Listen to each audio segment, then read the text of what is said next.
مختلف جگہوں پر ان کا تذکرہ اس لیے کیا گیا کہ لوگ اس سے عبرت پکڑیں۔ علامہ قرطبی رحمت اللہ علیہ فرماتے ہیں، یوسف علیہ السلام کے قصے کو ایک جگہ اور باقی انبیاء کے قصوں کو علیحدہ بیان کرنے کی ایک حکمت یہ بھی ہے کہ مخالف پر حجت قائم ہو جائے کہ وہ نہ مکرر کلام لا سکتے ہیں اور نہ ہی قصہ یوسف علیہ السلام کی طرح اکٹھا کلام لا سکتے ہیں۔ مطلب یہ کہ بلاغت کی ہر قسم میں دشمن پر حجت قائم ہو سکے۔ اللہ تعالیٰ کلام کو مکرر اور غیر مکرر لا کر قرآن کا اعجاز بیان کرنا چاہتے ہیں کہ اللہ چاہیں تو ایک قصے کو ایک ہی جگہ بیان کر دیں، چاہیں تو مختلف جگہوں پر بیان کر دیں۔ کوئی یہ نہ کہہ سکے کہ دیکھو قرآن میں یہ قصہ علیحدہ علیحدہ بیان ہوا ہے، میں اس کو ایک جگہ بیان کر سکتا ہوں، یا اس کے برعکس یہ نہ کہہ سکے کہ قرآن میں تو یہ قصہ ایک ہی جگہ بیان ہوا ہے، میں اس کو الگ الگ کر کے بیان کر سکتا ہوں۔ اب ہم اس قصے کا آغاز کرتے ہیں اور اسی طرح کرتے ہیں جس طرح اس کا آغاز اللہ رب العزت نے کیا ہے۔ شروع اللہ کے نام سے جو بڑا مہربان نہایت رحم والا ہے۔ الف لام را، یہ روشن کتاب کی آیتیں ہیں۔ یقیناً ہم نے اس کتاب کو عربی قرآن بنا کر نازل فرمایا ہے تاکہ تم سمجھ سکو۔ ہم آپ کے سامنے بہترین بیان پیش کرتے ہیں اس قرآن سے جو ہم نے آپ کی جانب وحی کے ذریعے نازل کیا ہے، اور یقیناً آپ اس سے پہلے بے خبروں میں سے تھے۔ قصہ در اصل ایک خبر کے بعد دوسری خبر اور اطلاع در اطلاع کو کہتے ہیں، اس لیے ارشاد باری تعالی ہے، ہم آپ پر بہترین قصے بیان کرتے ہیں۔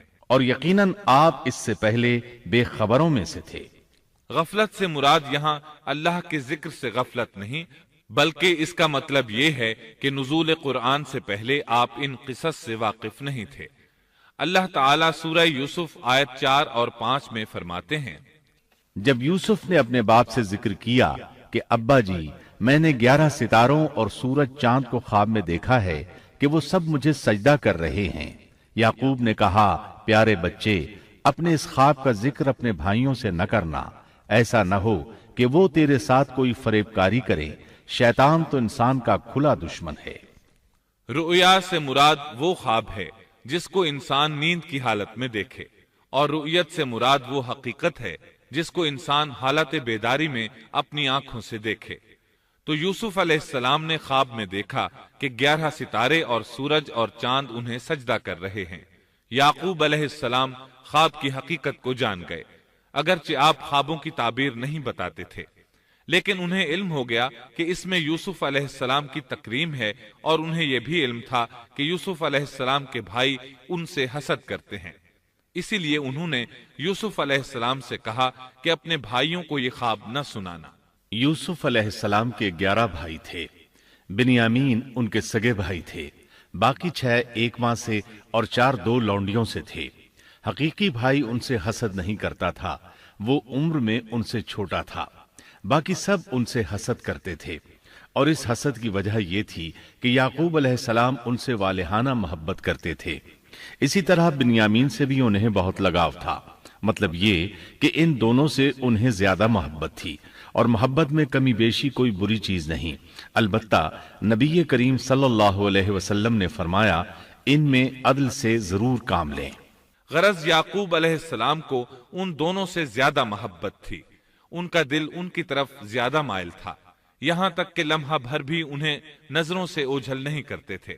یوسف علیہ السلام کے بھائی جب کھیل کے لیے نکلتے تو یعقوب علیہ السلام فرماتے، یوسف کو یہیں چھوڑ دو، گویا ہر وقت ان کا پہرا دیتے تھے۔ اللہ تعالیٰ سورہ یوسف آیت 6 میں فرماتے ہیں، اور اسی طرح تجھے تیرا پروردگار برگزیدہ کرے گا، اور تجھے معاملہ فہمی یعنی خوابوں کی تعبیر بھی سکھائے گا، اور اپنی نعمت تجھے بھرپور عطا فرمائے گا، اور یعقوب کے گھر والوں کو بھی، جیسے کہ اس نے اس سے پہلے تیرے دادا اور پردادا یعنی ابراہیم و اسحاق کو بھی بھرپور اپنی نعمت دی۔ یقیناً تیرا رب بہت بڑے علم والا اور زبردست حکمت والا ہے۔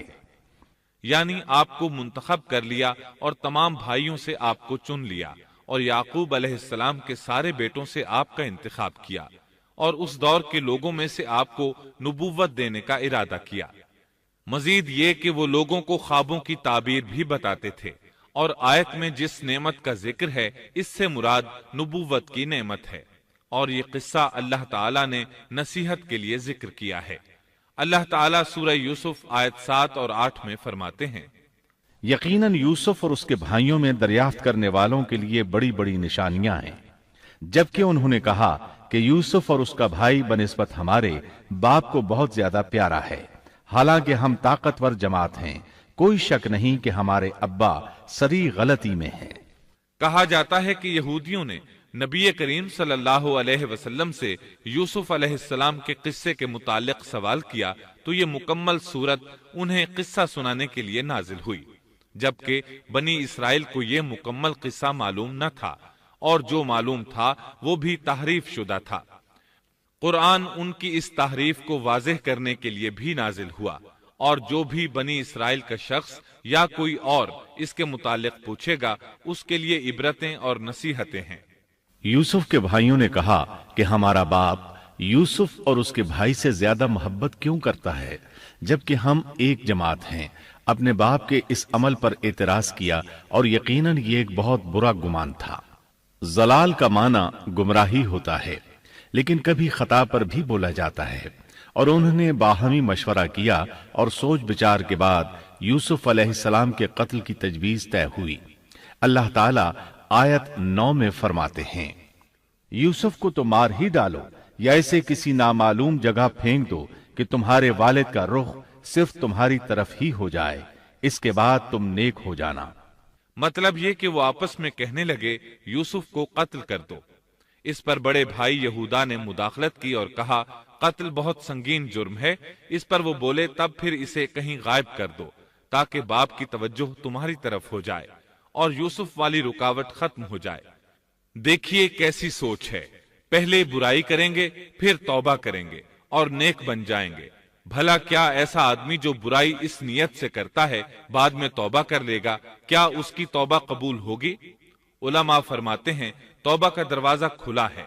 اللہ تعالیٰ رات کے وقت صدا دیتا ہے کہ دن کو برائی کرنے والے توبہ کر لے، اور دن کو آواز دیتا ہے رات کو برائی کرنے والے توبہ کر لے۔ کوئی توبہ کا دروازہ بند نہیں کر سکتا، یہاں تک کہ انسان جتنی بار بھی گناہ کر کے توبہ کرے اللہ قبول کرتا ہے۔ اس لیے اللہ نے ان کی توبہ قبول کر لی۔ تاہم اس بات سے ڈرنا چاہیے کہ اگر گناہ کرنے کے بعد توبہ کا موقع ہی نہ ملے اور موت آ لے تو کیا ہوگا؟ یہ بات نہایت ہی خوفناک ہے کہ توبہ کا موقع ہی نہ ملے۔ اللہ تعالیٰ آیت نمبر 10 میں فرماتے ہیں، ان میں سے ایک نے کہا یوسف کو قتل تو نہ کرو بلکہ اسے کسی اندھے کنویں کی تہ میں ڈالاؤ کہ اسے کوئی آتا جاتا قافلہ اٹھا لے جائے، اگر تمہیں کرنا ہی ہے تو یوں کرو۔ یہودا نے انہیں قتل سے روکا اور کہا قواسم کے راستے میں اموقی نام کا کنواں ہے، اسے اس میں ڈال دو، کوئی گزرتا ہوا قافلہ اسے اٹھا لے جائے گا، اس سے نجات ہی پانا چاہتے ہو تو یہ کام کرو۔ سب نے اس بات سے اتفاق کیا۔ اب اپنے باپ کے پاس گئے، باپ سے انہوں نے جو کہا آیت 11 اور 12 میں آتا ہے، انہوں نے کہا ابا آخر آپ یوسف کے بارے میں ہم پر اعتبار کیوں نہیں کرتے؟ ہم تو اس کے خیر خواہ ہیں، کل آپ ضرور اسے ہمارے ساتھ بھیج دیجئے کہ خوب کھائے پیے اور کھیلے، اور اس کی حفاظت کے ہم ذمہ دار ہیں۔ یعقوب علیہ السلام نے ان کی بات کے جواب میں جو کچھ کہا آیت نمبر 13 اور 14 میں اس کا ذکر موجود ہے۔ یعقوب نے کہا اسے تمہارا لے جانا مجھے تو سخت صدمہ دے گا، اور مجھے یہ بھی کھٹکا لگا رہے گا کہ تمہاری غفلت میں اسے بھیڑیا کھا جائے۔ انہوں نے جواب دیا کہ ہم جیسی زوراور جماعت کی موجودگی میں بھی اگر اسے بھیڑیا کھا جائے تو ہم بالکل نکمے ہی ہوئے۔ وہاں بھیڑیے کثرت سے تھے، اس لیے یعقوب علیہ السلام ڈرتے تھے۔ بیٹوں کے بار بار اصرار پر یعقوب علیہ السلام یوسف علیہ السلام کو ان کے ساتھ بھیجنے پر رضامند ہو گئے۔ اللہ تعالیٰ آیت 15 میں فرماتے ہیں، پھر جب اسے لے چلے اور سب نے مل کر ٹھان لیا کہ اسے غیر آباد گہرے کنویں کی تہ میں پھینک دیں، ہم نے یوسف کی طرف وحی کی کہ یقیناً وقت آ رہا ہے کہ تو انہیں اس ماجرے کی خبر اس حال میں دے گا کہ وہ جانتے ہی نہ ہوں گے۔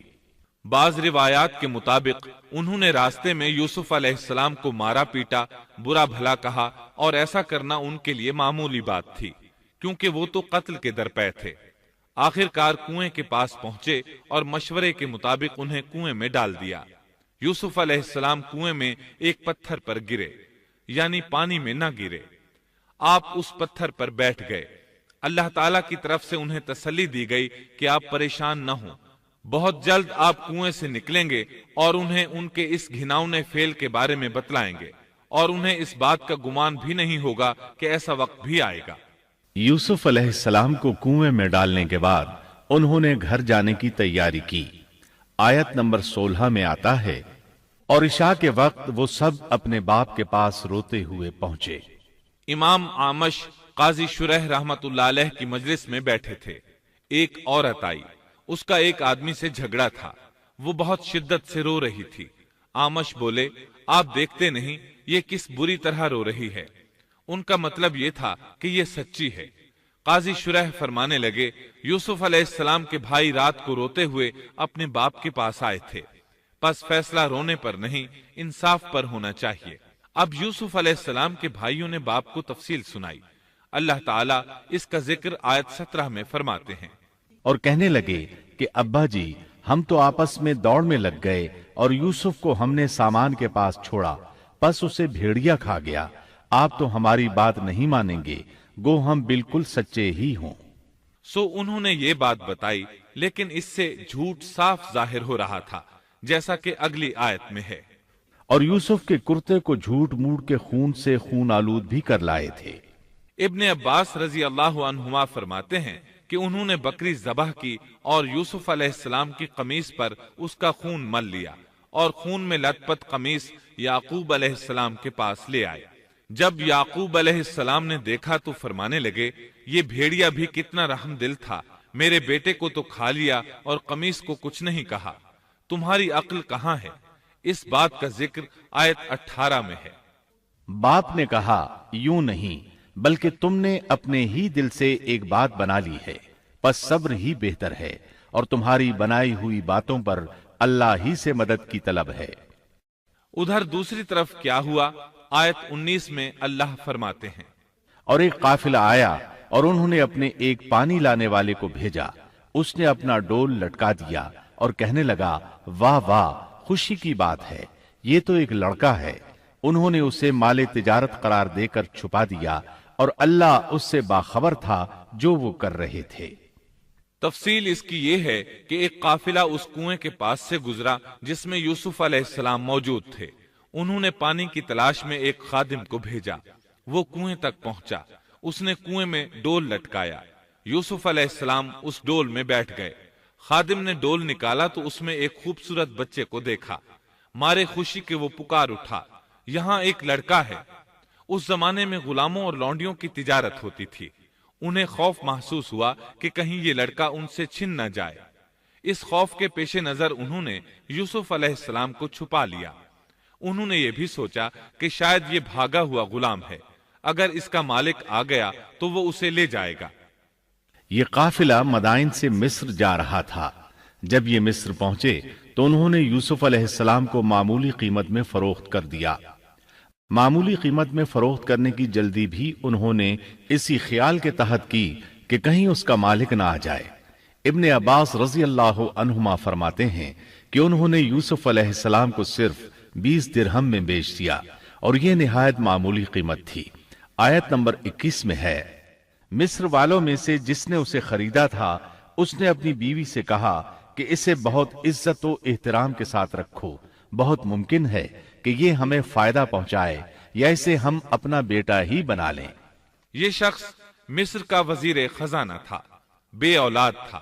اس نے سوچا شاید یہ لڑکا بڑا ہو کر اچھا انسان بنے، لہٰذا کیوں نہ ہم اسے بیٹا بنا لیں۔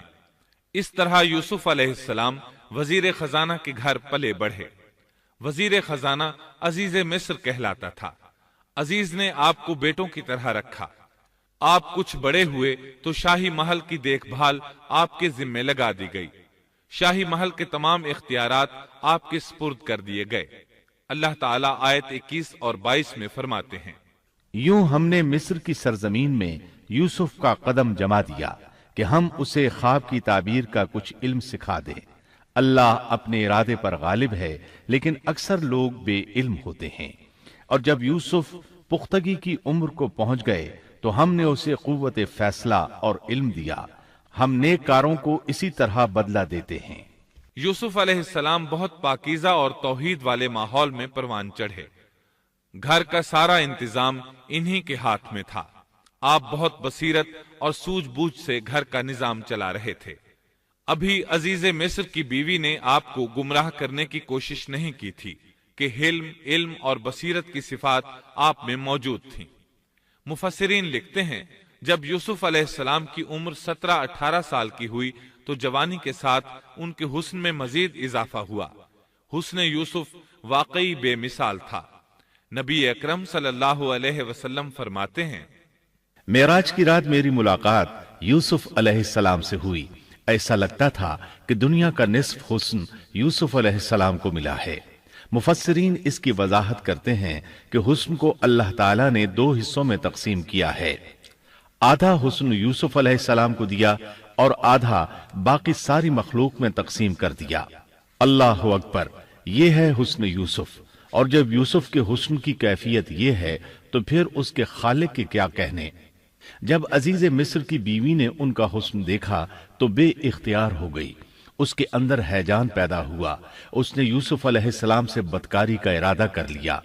ان کے ساتھ لطف و عنایت کا سلسلہ شروع کر دیا اور پھسلانے کے جتنے طریقے ہو سکتے تھے وہ اختیار کیے۔ ناز و نخرے کے ساتھ اس سے پیش آنے لگی۔ اللہ آیت 23 میں فرماتے ہیں، اس عورت نے جس کے گھر میں یوسف تھے یوسف کو بہلانا پھسلانا شروع کیا کہ وہ اپنے نفس کی نگرانی چھوڑ دے اور دروازے بند کر کے کہنے لگی، لو آ جاؤ۔ یوسف نے کہا، اللہ کی پناہ، وہ میرا رب ہے، مجھے اس نے بہت اچھی طرح رکھا ہے، بے انصافی کرنے والوں کا بھلا نہیں ہوتا ہے۔ مطلب یہ کہ آخر نوبت یہاں تک پہنچ گئی کہ ایک دن اس نے سارے دروازے بند کر لیے اور کہنے لگی، آئیے یوسف، میں نے یہ زیب و زینت آپ کے لیے کی ہے۔ یوسف علیہ السلام فرمانے لگے، اللہ کی پناہ، یہ ناممکن ہے، میں ایسا نہیں کر سکتا۔ کیا میں اپنے مالک کی گھر والی سے بدکاری کروں جس نے مجھے اپنے بیٹوں کی طرح ناز و نعمت میں رکھا؟ یہ بہت بڑا ظلم ہے اور ظالم لوگ فلاح نہیں پا سکتے۔ آپ نے فوراً انکار کر دیا، اس لیے کہ آپ صاحب علم تھے، صاحب حلم تھے، بادشاہ کے مقام اور مرتبے کو جاننے کے ساتھ برائی کے نقصانات سے بھی باخبر تھے، خود صاحب فضل تھے اور اہل فضل کے مقام و مرتبے سے بھی واقف تھے۔ قرآن کریم کی آیات آپ کی طہارت اور پاکیزگی بیان کر رہی ہیں۔ آیت 24 میں ہے، اس عورت نے یوسف کا قصد کیا اور یوسف اس کا قصد کرتے اگر وہ اپنے پروردگار کی دلیل نہ دیکھتے۔ یوسف علیہ السلام نے اس کا ارادہ نہیں کیا، یہاں تک کہ اللہ تعالیٰ کی مہربانی سے ان کے دل میں اس گناہ کا خیال تک نہیں آیا۔ اللہ تعالیٰ نے آخر آپ کو علم بھی دیا تھا اور حلم بھی۔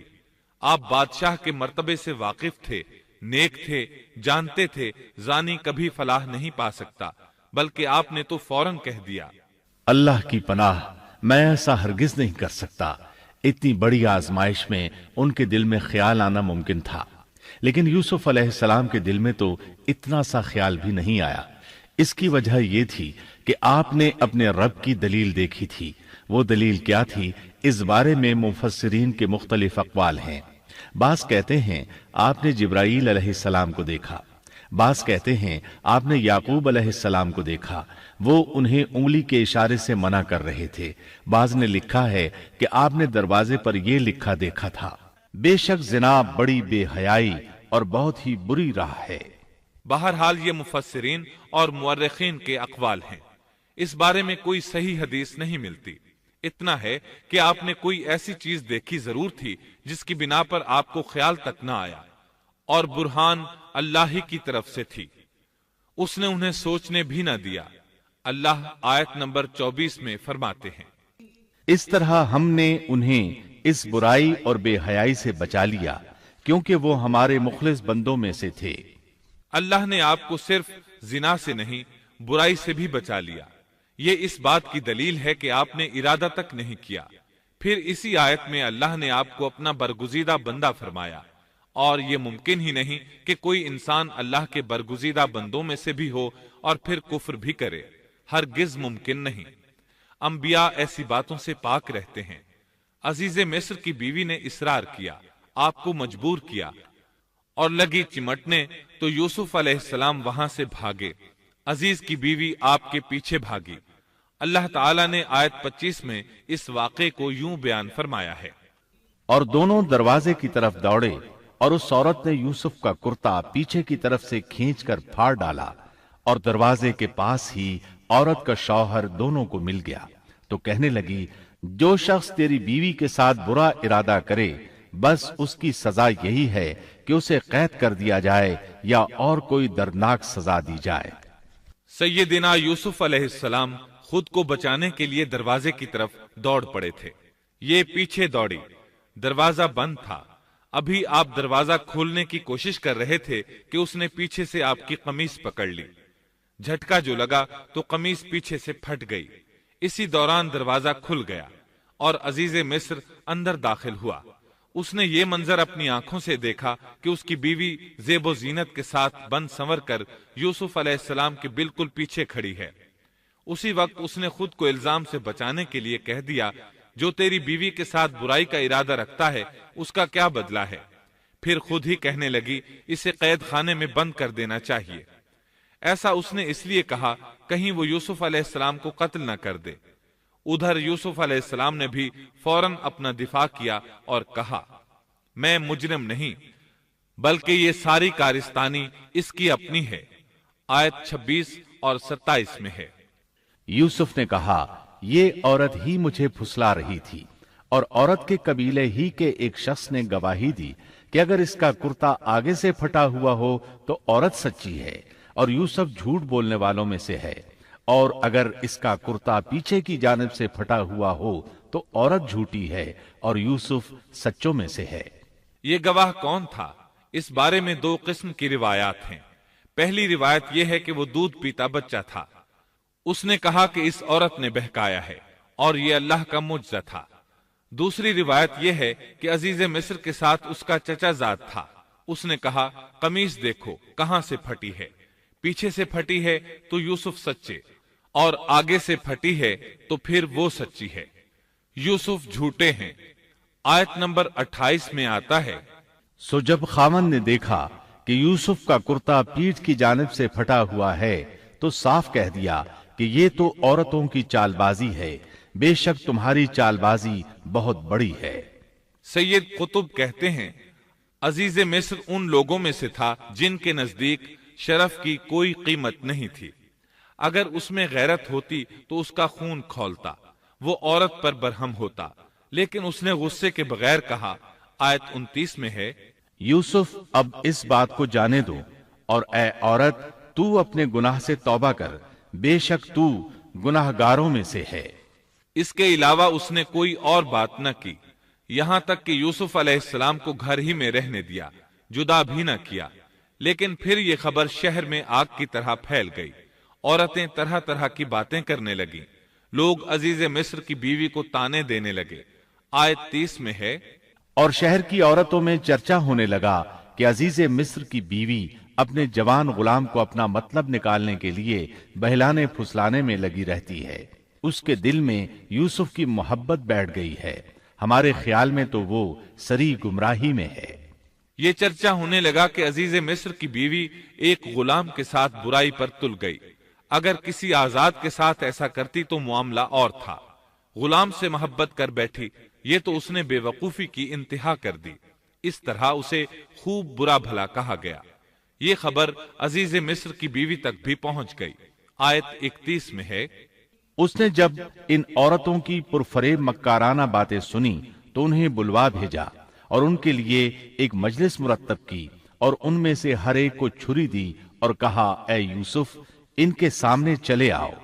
ان عورتوں نے جب اسے دیکھا تو بہت بڑا جانا اور اپنے ہاتھ کاٹ لیے، اور زبان سے نکل گیا کہ اللہ کی پناہ، یہ انسان تو ہرگز نہیں، یہ تو یقیناً کوئی بہت ہی بزرگ فرشتہ ہے۔ وضاحت اس کی یہ ہے کہ اس عورت نے اپنے گھر میں ایک دعوت کا انتظام کیا، تمام عورتوں کو اس دعوت میں بلایا۔ دعوت کا انتظام اس طرح کیا کہ سب کے لیے ایک تکیہ لگایا، پھل سامنے رکھے اور ہر ایک کو ایک ایک چھری تھما دی۔ ساتھ ہی یوسف علیہ السلام سے کہا کہ مجلس میں آ جائیں۔ جب یوسف علیہ السلام آئے تو وہ انہیں دیکھ کر مبہوت رہ گئیں۔ ان کے حسن سے اس قدر متاثر ہوئیں کہ اپنا ہوش نہ رہا اور پھلوں کے بجائے اپنے ہاتھ کاٹ ڈالے، لیکن اس کا انہیں احساس تک نہ ہوا۔ سبحان اللہ، کیا حسن تھا جس کی وجہ سے انہوں نے اپنے ہاتھ کاٹ لیے اور خبر تک نہ ہوئی۔ کہنے لگیں یہ تو کوئی فرشتہ معلوم ہوتا ہے، انسان اتنا خوبصورت کیسے ہو سکتا ہے؟ آیت 32 میں ہے، اس وقت عزیز مصر کی بیوی نے کہا، یہ ہے وہ جس کے بارے میں تم مجھے تانا دے رہی تھی۔ میں نے ہر چند اس سے اپنا مطلب حاصل کرنا چاہا، لیکن یہ بال بال بچا رہا، اور جو کچھ میں اس سے کہہ رہی ہوں اگر یہ نہ کرے گا تو یقیناً یہ قید کر دیا جائے گا، اور بے شک یہ بہت ہی بے عزت ہوگا۔ یہ آیت اس بات کی واضح دلیل ہے کہ یوسف علیہ السلام نے برائی کا ارادہ نہیں کیا تھا۔ پھر بات یہیں پر ختم نہیں ہو گئی، بلکہ تمام عورتیں یوسف علیہ السلام پر ٹوٹ پڑیں۔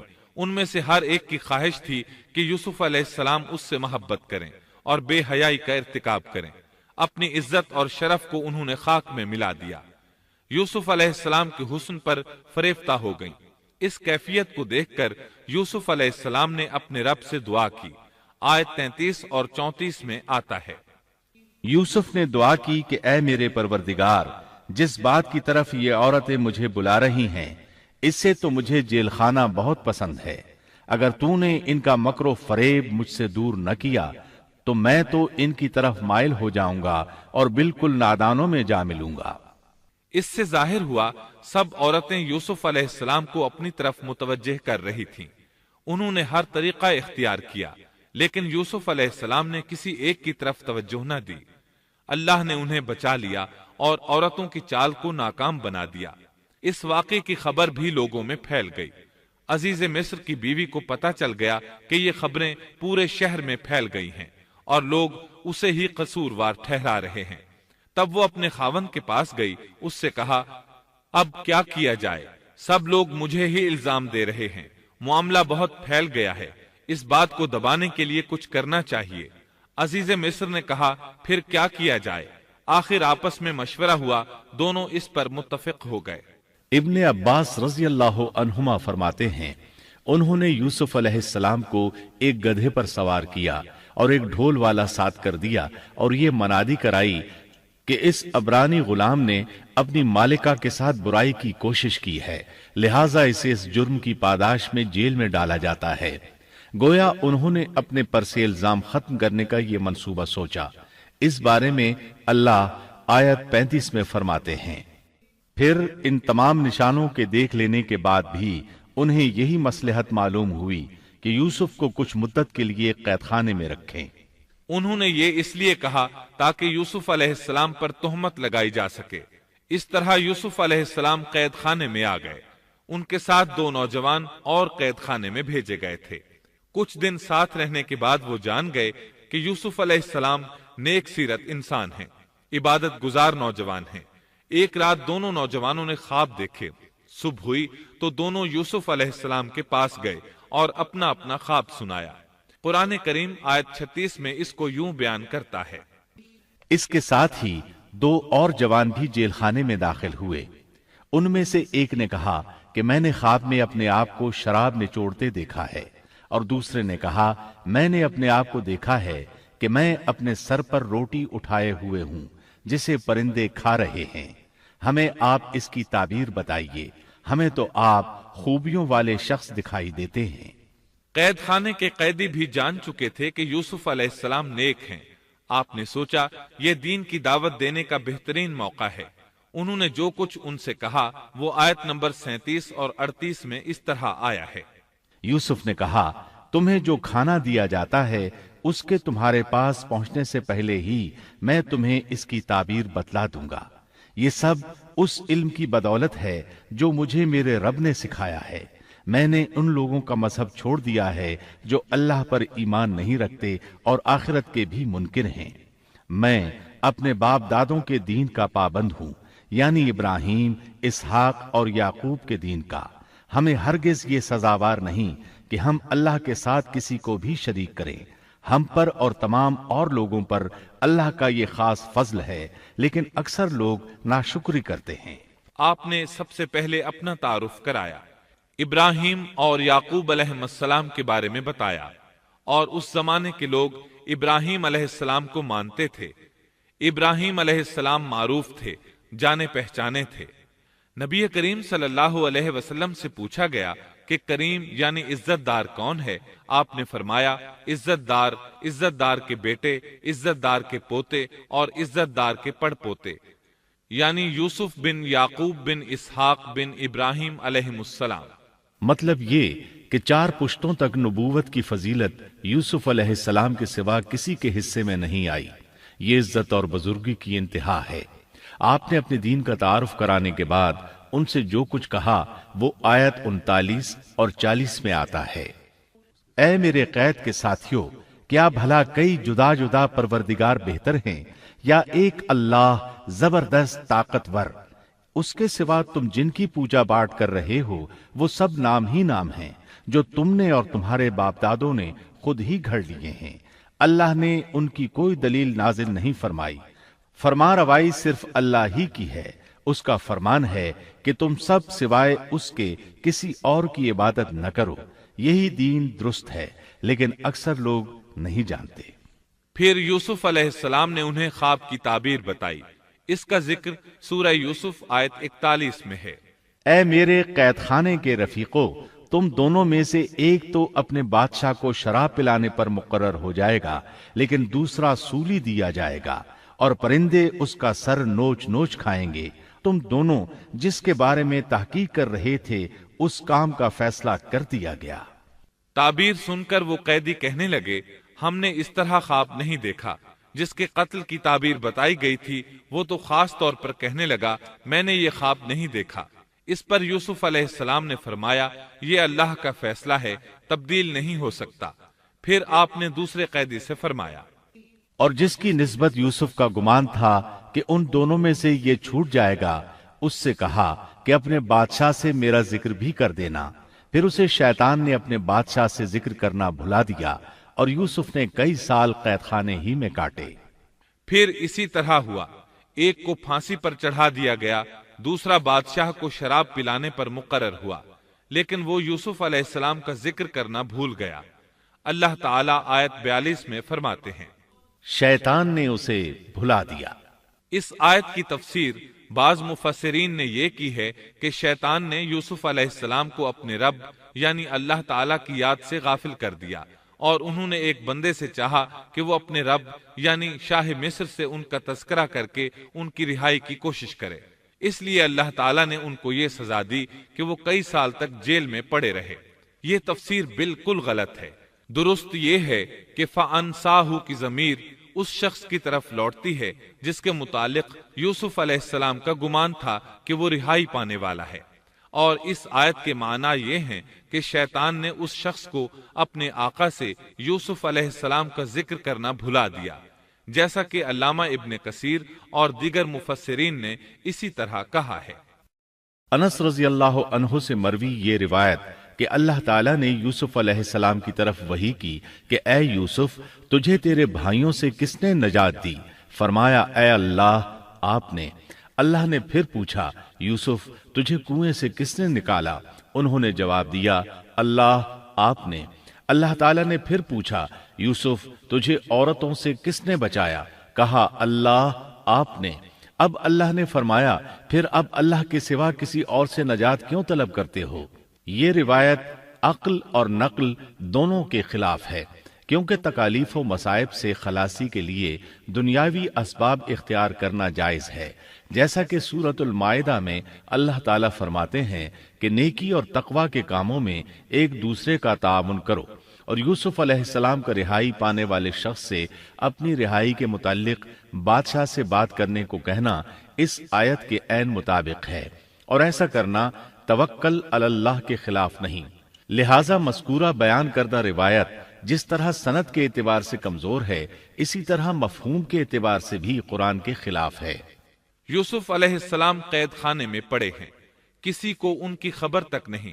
یہ ان کی ایک اور آزمائش تھی، کسی کو خبر ہو تو نکالے۔ آخر کچھ مدت بعد بادشاہ نے خواب دیکھا۔ بادشاہ نے کہا، میں نے خواب میں دیکھا ہے کہ 7 موٹی تازی فربا گائیں ہیں جن کو 7 دبلی پتلی لاغر گائیں کھا رہی ہیں، اور 7 بالیاں ہیں ہری ہری اور دوسری 7 بالکل خشک۔ اس خواب نے بادشاہ کو پریشان کر دیا۔ اس نے کہا، اے درباریو، میرے اس خواب کی تعبیر بتلاؤ اگر تم خواب کی تعبیر دے سکتے ہو۔ انہوں نے جواب دیا، یہ تو اڑتے اڑاتے پریشان خواب ہیں، اور ایسے شوریدہ پریشان خوابوں کی تعبیر جاننے والے ہم نہیں۔ جب وہ خواب کی تعبیر نہ بتا سکے تب اس ساقی کو یوسف علیہ السلام یاد آئے۔ وہ چونک اٹھا۔ ان 2 قیدیوں میں سے جو رہا ہوا تھا اسے مدت کے بعد یاد آ گیا اور کہنے لگا، میں تمہیں اس کی تعبیر بتلا دوں گا، مجھے جانے کی اجازت دیجیے۔ قید خانہ شہر سے باہر تھا، انہوں نے اسے ادھر روانہ کر دیا۔ وہ جیل پہنچا، یوسف علیہ السلام سے ملا اور بولا، اے یوسف، اے بہت بڑے سچے، آپ ہمیں اس خواب کی تعبیر بتلائیے کہ 7 موٹی تازی گائیں ہیں جنہیں 7 دبلی پتلی گائیں کھا رہی ہیں، اور 7 بالکل سبز خوشے ہیں، اور 7 ہی دوسرے بالکل خشک ہیں، تاکہ میں واپس جا کر ان لوگوں سے کہوں تاکہ وہ سب جان لیں۔ تب یوسف علیہ السلام نے خواب کی تعبیر بتائی۔ یوسف نے جواب دیا کہ تم 7 سال تک پے در پے لگاتار حسب عادت غلہ بویا کرنا، اور فصل کاٹ کر اسے بالیوں سمیت ہی رہنے دینا، سوائے اپنے کھانے کی تھوڑی سی مقدار کے۔ اس کے بعد 7 سال نہایت سخت قحط کے آئیں گے، وہ اس غلے کو کھا جائیں گے جو تم نے ان کے لیے ذخیرہ رکھ چھوڑا تھا، سوائے اس تھوڑے سے غلے کے جو تم محفوظ کر کے رکھو گے۔ آپ نے صرف خواب کی تعبیر نہیں بتائی بلکہ علاج بھی بتایا۔ اس کے بعد ایک اور بات بھی بتائی۔ اس کے بعد جو سال آئے گا اس میں لوگوں پر خوب بارش برسائی جائے گی، اور وہ اس میں شیرہ انگور بھی خوب نچوڑیں گے۔ ساقی بہت تیزی سے واپس گیا، بادشاہ کو پوری تفصیل بتائی۔ تب بادشاہ نے کہا، یوسف کو میرے پاس لاؤ۔ بادشاہ کا قاصد واپس آیا اور آپ سے کہا، بادشاہ آپ کو بلا رہا ہے۔ یوسف علیہ السلام نے کہا، میں قید خانے سے نہیں نکلوں گا۔ نبی کریم صلی اللہ علیہ وسلم فرماتے ہیں، اللہ یوسف علیہ السلام پر رحم فرمائے، انہوں نے کس حد تک صبر کیا۔ ان کی جگہ میں ہوتا اور مجھے قید خانے سے نکلنے کے لیے کہا جاتا تو میں فوراً باہر نکل جاتا۔ 7 سال تک قید میں رہنے کے بعد اگر کوئی قیدی سے باہر نکلنے کے لیے کہے اور وہ باہر نکلنے سے انکار کر دے تو یہ بات عجیب ہی لگ سکتی تھی، لیکن یوسف علیہ السلام ہر طرح سے بری ہو کر نکلنا چاہتے تھے۔ چنانچہ آپ نے کہا، یوسف نے کہا، اپنے بادشاہ کے پاس واپس جا اور اس سے پوچھ کہ ان عورتوں کا حقیقی واقعہ کیا ہے جنہوں نے اپنے ہاتھ کاٹ لیے تھے۔ ان کے ہیلے کو صحیح طور پر جاننے والا میرا پروردگار ہی ہے۔ قاصد واپس آیا، اس نے بادشاہ کو یوسف کا جواب سنایا۔ اب بادشاہ نے ان عورتوں کو جمع کیا اور کہا، بادشاہ نے پوچھا، اے عورتوں، اس وقت کا صحیح واقعہ کیا ہے جب تم داؤ فریب کر کے یوسف کو اس کی دلی منشا سے بہکانا چاہتی تھی؟ انہوں نے صاف جواب دیا کہ معاذ اللہ، ہم نے یوسف میں کوئی برائی نہیں پائی۔ پھر تو عزیز مصر کی بیوی بھی بول اٹھی کہ اب تو حق سچ واضح ہو گیا ہے، میں نے ہی اسے ورغلایا تھا اس کے جی سے، اور یقیناً وہ سچوں میں سے ہے۔ یوسف نے کہا، یہ اس واسطے کہ عزیز مصر جان لے کہ میں نے اس کی پیٹھ پیچھے اس کی خیانت نہیں کی، اور یہ بھی کہ اللہ دغابازوں کے ہتھ کنڈے چلنے نہیں دیتا۔ میں اپنے نفس کی پاکیزگی بیان نہیں کرتا، بے شک نفس تو برائی پر ابھارنے والا ہی ہے، مگر یہ کہ میرا پروردگار ہی اپنا رحم کرے، یقیناً میرا پالنے والا، بڑی بخشش کرنے والا اور بہت مہربانی فرمانے والا ہے۔ بعض مفسرین کے نزدیک یہ یوسف علیہ السلام کا قول ہے، اور یہ انہوں نے اس وقت کہا جب جیل میں ان کو یہ ساری تفصیل بتلائی گئی، یا بعض کے بقول بادشاہ کے پاس جا کر انہوں نے یہ کہا۔ بعض مفسرین کے نزدیک یہ بھی عزیز مصر کی بیوی ہی کا قول ہے، اور مطلب یہ ہے کہ یوسف کی غیر موجودگی میں بھی اسے غلط طور پر تہمت لگا کر خیانت کا ارتکاب نہیں کرتی۔ بلکہ امانت کے تقاضوں کو سامنے رکھتے ہوئے اپنی غلطی کا اعتراف کرتی ہوں۔ یا یہ مطلب ہے کہ میں نے یوسف کو پھسلانے کی کوشش ضرور کی، لیکن واقعہ یہ ہے کہ اپنے خاوند کی خیانت نہیں کی اور کسی بڑے گناہ میں واقع نہیں ہوئی۔ حافظ ابن کثیر نے اسی قول کو ترجیح دی ہے اور اسے سیاق و معانی کے اعتبار سے زیادہ مناسب اور موزوں قرار دیا ہے۔ آیت 54 میں اللہ تعالی فرماتے ہیں، بادشاہ نے کہا اسے میرے پاس لاؤ کہ میں اسے اپنے خاص کاموں کے لیے مقرر کر لوں۔ پھر جب اس سے بات چیت کی تو کہنے لگا کہ آپ ہمارے ہاں آج سے ذی عزت اور امانت دار ہیں۔ تب یوسف علیہ السلام بولے، یوسف نے کہا آپ مجھے ملک کے خزانوں پر مقرر کر دیجئے، میں حفاظت کرنے والا اور باخبر ہوں۔ اسی طرح ہم نے یوسف کو ملک کا قبضہ دے دیا کہ وہ جہاں کہیں چاہے رہے سہے، ہم جسے چاہیں اپنی رحمت پہنچا دیتے ہیں، ہم نیکوکاروں کا ثواب ضائع نہیں کرتے، یقیناً ایمانداروں اور پرہیزگاروں کو اخروی اجر بہت ہی بہتر ہے۔ بادشاہ نے یوسف علیہ السلام کو ملک کا مکمل اختیار دے دیا، اور ایک روایت میں ہے اس نے کہا، یوسف میرا اختیار اب صرف کرسی تک محدود ہے۔ اس طرح تمام معاملات یوسف علیہ السلام کے اختیار میں آ گئے اور خیر و برکت کے سال شروع ہو گئے۔ یوسف علیہ السلام نے ان سالوں سے خوب فائدہ اٹھایا، ہر طرف بھلائی ہی بھلائی ہو گئی، غلے کی فراوانی ہو گئی، جس طرح یوسف علیہ السلام چاہتے تھے اسی طرح خرچ کیا جاتا تھا۔ پھر اس طرح 7 سال ختم ہو گئے اور قحط کے سال شروع ہو گئے۔ اس قحط نے نہ صرف مصر کو بلکہ فلسطین وغیرہ کے علاقوں کو بھی اپنی لپیٹ میں لے لیا۔ اب چونکہ مصر بہت زیادہ خوشحال تھا، یوسف علیہ السلام نے 7 سال تک غلے کو بچا بچا کر رکھا تھا، اس لیے لوگ مصر آنا شروع ہو گئے۔ فلسطین میں بھی غلہ ختم ہو گیا۔ یعقوب علیہ السلام اور ان کے بیٹوں تک بھی قحط کے اثرات پہنچ گئے، بلکہ ان کے علاقے میں قحط شدید ہو گیا۔ تلاش کے باوجود غلہ نہیں ملتا تھا، ملتا بھی تھا تو بہت مہنگا۔ فلسطین میں خبر پہنچی کہ مصر کا بادشاہ پرانی قیمت پر غلہ دے رہا ہے۔ یہ خبر اس لیے پہنچی کہ یوسف علیہ السلام پرانی قیمت پر غلہ فروخت کر رہے تھے، چنانچہ فلسطین سے غلہ خریدنے کے لیے قافلے مصر آنے لگے۔ یوسف علیہ السلام پرانی قیمت پر غلہ ضرور دیتے، لیکن ایک آدمی کو صرف اتنا دیتے جتنا ایک اونٹ اٹھا سکتا، اس سے زیادہ نہ دیتے، تاکہ تاجر لوگ مال سٹاک کر کے مہنگا نہ بیچیں۔ اس لیے جو غلہ خریدتا تھا اس کے لیے ضروری تھا کہ اپنے گھر والوں کو ساتھ لائے۔ یوسف علیہ السلام ہر ایک سے پوچھتے تمہارے گھر کے کتنے افراد ہیں، انہیں ساتھ لے کر آؤ، اور اس طرح یوسف علیہ السلام کے بھائیوں نے بھی مصر جانے کا ارادہ کر لیا۔ قرآن مجید میں اس کا تذکرہ یوں آیا ہے، یوسف کے بھائی آئے اور یوسف کے پاس گئے تو اس نے انہیں پہچان لیا اور انہوں نے اسے نہ پہچانا۔ یوسف علیہ السلام نے گندم دینے سے پہلے پوچھا، تم کون ہو، کہاں سے آئے ہو، تم جاسوس لگتے ہو۔ وہ قسمیں کھانے لگے۔ آپ نے پوچھا، تمہارا باپ کون ہے، تم کتنے بھائی ہو، کیا تمہارا کوئی اور بھائی بھی ہے، تمہارا کوئی بھائی فوت تو نہیں ہو گیا؟ اس طرح آپ نے ان سے مکمل تفصیل پوچھی، انہوں نے اپنے بارے میں بتا دیا۔ اور جب اس نے ان کے لیے سامان تیار کر دیا تو کہا کہ تم میرے پاس اپنے اس بھائی کو بھی لانا جو تمہارے باپ کی طرف سے ہے۔ کیا تم نے نہیں دیکھا کہ میں پورا ناپ کر دیتا ہوں اور میں ہوں بھی بہترین مہمانی کرنے والوں میں؟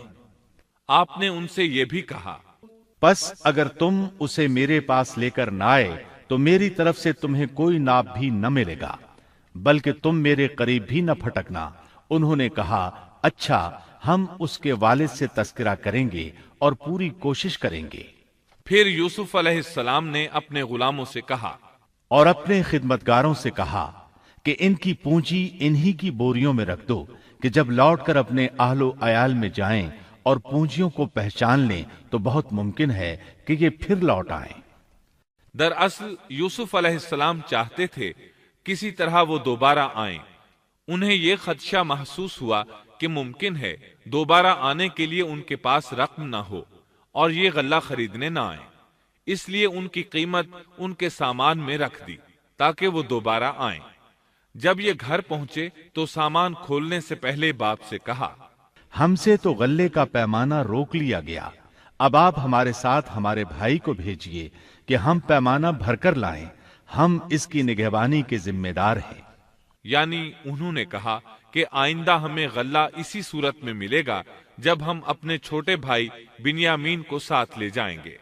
اس پر یعقوب علیہ السلام نے فرمایا، یعقوب نے کہا کہ مجھے تو اس کی بابت تمہارا بس ویسا ہی اعتبار ہے جیسا اس سے پہلے اس کے بھائی کے بارے میں تھا، بس اللہ ہی بہترین حافظ ہے اور وہ سب مہربانوں سے بڑا مہربان ہے۔ مطلب یہ کہ یعقوب علیہ السلام نے ان کی بات ماننے سے انکار کر دیا۔ اس کے بعد جب انہوں نے اپنا سامان کھولا تو کیا دیکھا؟ جب انہوں نے اپنا سامان کھولا تو انہوں نے اپنا سرمایہ موجود پایا جو ان کی جانب لوٹا دیا گیا تھا۔ کہنے لگے، اے ہمارے باپ، ہمیں اور کیا چاہیے؟ دیکھیے تو یہ ہمارا سرمایہ بھی ہمیں واپس لوٹا دیا گیا ہے۔ ہم اپنے خاندان کو غلہ لا دیں گے اور اپنے بھائی کی نگرانی رکھیں گے اور ایک اونٹ کا پیمانہ زیادہ لائیں گے، یہ ناپ تو بہت آسان ہے۔ جب یعقوب علیہ السلام نے یہ معاملہ دیکھا اور ان کا اصرار بڑھا تو سوچ میں پڑ گئے کہ معاملہ کچھ اور معلوم ہوتا ہے، پس انہیں اللہ تعالی کی طرف سے الہام ہوا کہ ساتھ بھیج دیجیے۔ یعقوب نے کہا، میں تو اسے ہرگز ہرگز تمہارے ساتھ نہ بھیجوں گا جب تک کہ تم اللہ کو بیچ میں رکھ کر مجھے قول و قرار نہ دو کہ تم اسے میرے پاس پہنچاؤ گے، سوائے اس ایک صورت کے کہ تم سب گرفتار کر لیے جاؤ۔ جب انہوں نے پکا قول و قرار دیا تو انہوں نے کہا، ہم جو کچھ کہتے ہیں اللہ اس پر نگہبان ہے۔ انہوں نے مزید نصیحت کی، اور یعقوب نے کہا، اے میرے بچوں، تم سب ایک دروازے سے نہ جانا بلکہ کئی جدا جدا دروازوں میں سے داخل ہونا، میں اللہ کی طرف سے آنے والی کسی چیز کو تم سے ٹال نہیں سکتا، حکم صرف اللہ ہی کا چلتا ہے، میرا کامل بھروسہ اسی پر ہے اور ہر ایک بھروسہ کرنے والے کو اسی پر بھروسہ کرنا چاہیے۔ مطلب یہ تھا کہ تم 11 نوجوان ہو، تمہیں دیکھ کر کوئی حسد نہ کر بیٹھے، تمہیں نظر نہ لگ جائے، اور نظر کا لگ جانا برحق ہے، اور یہ بسا اوقات انسان کو قبر میں پہنچا دیتی ہے۔ اب یہ روانہ ہوئے۔ جب وہ انہی راستوں سے جن کا حکم ان کے والد نے انہیں دیا تھا گئے، کچھ نہ تھا کہ اللہ نے جو بات مقرر کر دی ہے وہ اس سے انہیں ذرا بھی بچا لے، مگر یعقوب کے دل میں ایک خیال پیدا ہوا جسے اس نے پورا کر لیا۔ بلا شبہ وہ ہمارے سکھلائے ہوئے علم کا عالم تھا، لیکن اکثر لوگ نہیں جانتے۔ مطلب یہ کہ انسان کی کوشش کے باوجود تقدیر اپنا کام دکھا جاتی ہے۔ عطا رحمت اللہ علیہ فرماتے ہیں کہ یعقوب علیہ السلام کے بارے میں یہ جو فرمایا کہ اس کے پاس ہمارا دیا ہوا علم تھا، اس کا مطلب یہ ہے کہ یعقوب علیہ السلام جو بھی بات کرتے تھے اس میں اللہ کا ذکر ہوتا اور غور و فکر کے بعد بات کرتے، پہلے اللہ کا نام لیتے، اور یہی ان کا علم تھا۔ یوسف علیہ السلام کے بھائی گئے اور دربار میں حاضر ہوئے۔ آپ نے معمول کے مطابق ان کی رہائش کا انتظام کیا، ہر دو کو ایک کمرہ دیا، اس طرح بنیامین اکیلے بچ گئے۔ یوسف علیہ السلام نے فرمایا، چلو اسے ادھر میرے پاس چھوڑ جاؤ۔ جب وہ چلے گئے تو یوسف علیہ السلام نے انہیں گلے سے لگا لیا۔ یہ سب جب یوسف کے پاس پہنچ گئے تو اس نے اپنے بھائی کو اپنے پاس جگہ دی اور کہا کہ میں تیرا بھائی یوسف ہوں، بس یہ جو کچھ کرتے رہے اس کا کچھ رنج نہ کر۔ مطلب یہ کہ وہ بنیامین کو بھی ستاتے رہے۔ اس کے بعد یوسف علیہ السلام نے کیا کیا، اس کا ذکر سورہ یوسف آیت 70 تا 77 میں سنیے۔ پھر جب انہیں ان کا سامان اسباب ٹھیک ٹھاک کر کے دیا تو اپنے بھائی کے سامان میں پانی پینے کا پیالہ رکھ دیا۔ پھر ایک آواز دینے والے نے پکار کر کہا کہ اے قافلے والو، تم لوگ تو چور ہو۔ انہوں نے ان کی طرف منہ پھیر کر کہا کہ تمہاری کیا چیز کھوئی گئی ہے؟ جواب دیا کہ شاہی پیالہ گم ہے، جو اسے لے آئے اسے ایک اونٹ کے بوجھ کا غلہ ملے گا، اس وعدے کا میں ضامن ہوں۔ انہوں نے کہا، اللہ کی قسم، تم کو خوب علم ہے کہ ہم ملک میں فساد پھیلانے کے لیے نہیں آئے اور نہ ہم چور ہیں۔ انہوں نے کہا، اچھا چور کی کیا سزا ہے اگر تم جھوٹے ہو؟ جواب دیا کہ اس کی سزا یہی ہے کہ جس کے اسباب میں سے پایا جائے وہی اس کا بدلہ ہے۔ ہم تو ایسے ظالموں کو یہی سزا دیا کرتے ہیں۔ بس یوسف نے ان کے سامان کی تلاشی شروع کی، اپنے بھائی کے سامان کی تلاشی سے پہلے، پھر اس پیمانے کو اپنے بھائی کے سامان سے نکالا۔ ہم نے یوسف کے لیے اسی طرح یہ تدبیر کی۔ اس بادشاہ کے قانون کی روح سے یہ اپنے بھائی کو نہیں روک سکتا تھا مگر یہ کہ اللہ کو منظور ہو۔ ہم جس کے چاہیں درجے بلند کر دیں، ہر ذی علم پر فوقیت رکھنے والا دوسرا ذی علم موجود ہے۔ انہوں نے کہا کہ اگر اس نے چوری کی تو کوئی تعجب کی بات نہیں، اس کا بھائی بھی پہلے چوری کر چکا ہے۔ یوسف نے اس بات کو اپنے دل میں رکھ لیا اور ان کے سامنے بالکل ظاہر نہ کیا، کہا کہ تم بڑے بدقماش ہو اور جو تم بیان کرتے ہو اسے اللہ ہی خوب جانتا ہے۔ اب وہ بادشاہ یعنی یوسف علیہ السلام کی منت سماجت کرنے لگے۔ انہوں نے کہا کہ اے عزیز مصر، اس کے والد بڑی عمر کے بالکل بوڑھے شخص ہیں، آپ اس کے بدلے ہم میں سے کسی کو لے لیجئے، ہم دیکھتے ہیں کہ آپ بڑے نیک نفس ہیں۔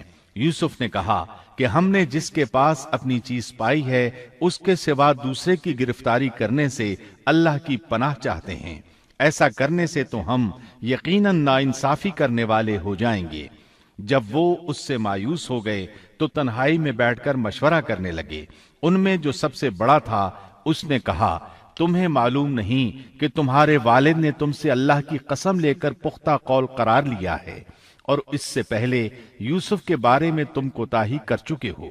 پس میں تو اس سرزمین سے نہ ٹلوں گا جب تک کہ والد صاحب خود مجھے اجازت نہ دیں، یا اللہ میرے اس معاملے کا فیصلہ کر دے، وہی بہترین فیصلہ کرنے والا ہے۔ تم سب والد صاحب کی خدمت میں واپس جاؤ اور کہو کہ ابا جی، آپ کے صاحبزادے نے چوری کی اور ہم نے وہی گواہی دی تھی جو ہم جانتے تھے، ہم کچھ غیب کی حفاظت کرنے والے نہ تھے۔